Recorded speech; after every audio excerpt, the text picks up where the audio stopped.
So don't worry about all of this text here in front of you at this point now. Now, Dante has some laws of hell as we go through. An important term to understand is what's called symbolic retribution. As he goes into each circle, Dante will see people, obviously souls that are in hell. And he will talk to them. He will witness what's going on here. But what this soul's mortal body did in its mortal life is how it is punished in hell. So it's this idea of the punishment fits the crime. This will make more sense as we go through. But for example, gluttony, the people that overindulged in things, took too much that they didn't need. Primarily we look at food when we talk about gluttony.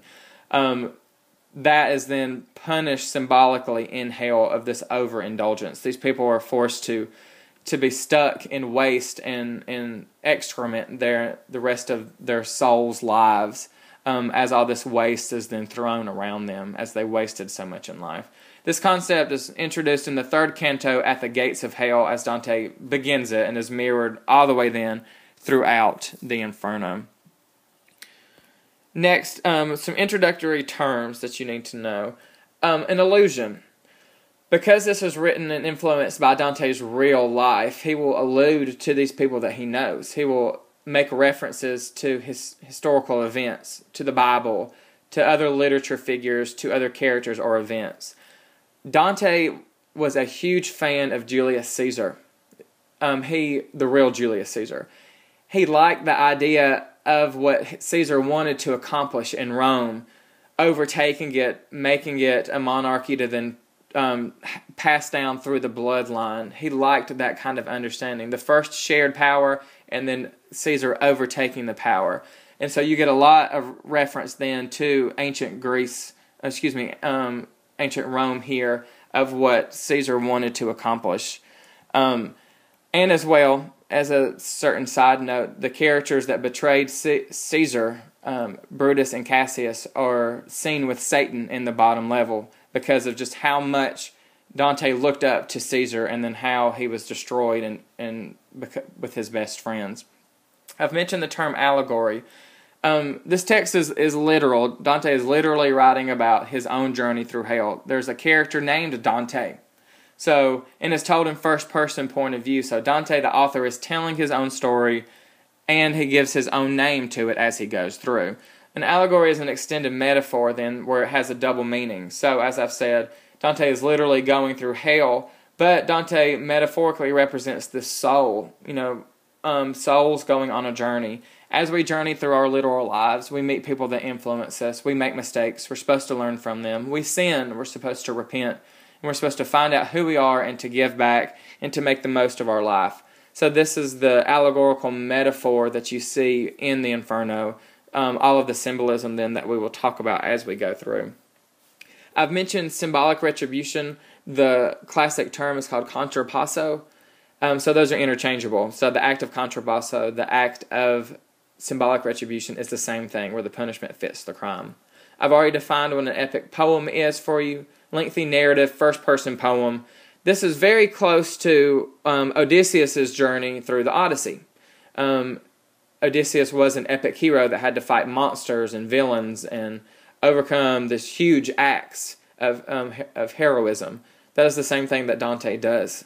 And thus, because this is so figurative, there are similes, but because it's an epic poem, they're called epic similes that are extended and elaborated upon in great detail through several lines. Lots of times they're comparing the actions to the divine, to religion, to God, to kind of even more elaborately and figuratively kind of explore the comparison that's supposed to be there. Now, when we begin in class, these are everything that I've talked about. You need to absorb and understand.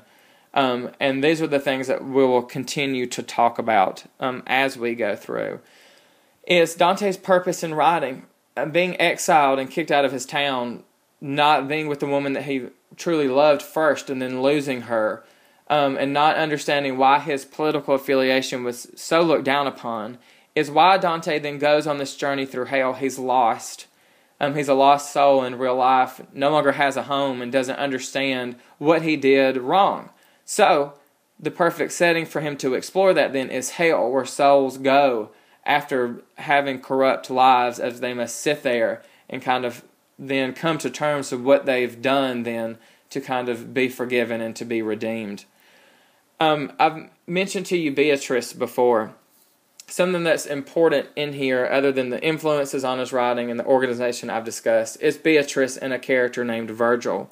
Dante does not go on his journey alone. There are guides to take him.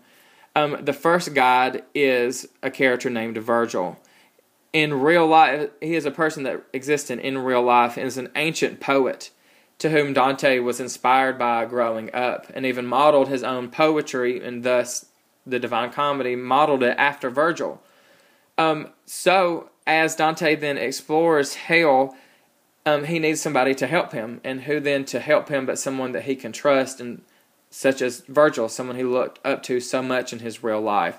So then all the conversations that Dante will have with Virgil, he's asking him because he trusts the response and knows that Virgil will not lead him wrong. So we'll look closely at these kind of comments that Virgil makes about life and what he tells Dante, because they're supposed to be very profound, and we're supposed to take them away with us because they're supposed to be the truth, just because of how much Dante looks up to Virgil.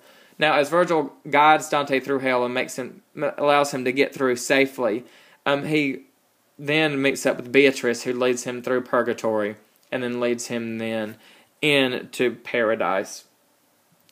Other important introductory terminologies we'll talk about in class. We'll look at the symbolism with the number 3, hugely going through here. And then our purpose in studying the Inferno is to look at it as its masterpiece that it is, the rhyme of it, the symbolism of it, his very imaginative, creative vision of hell.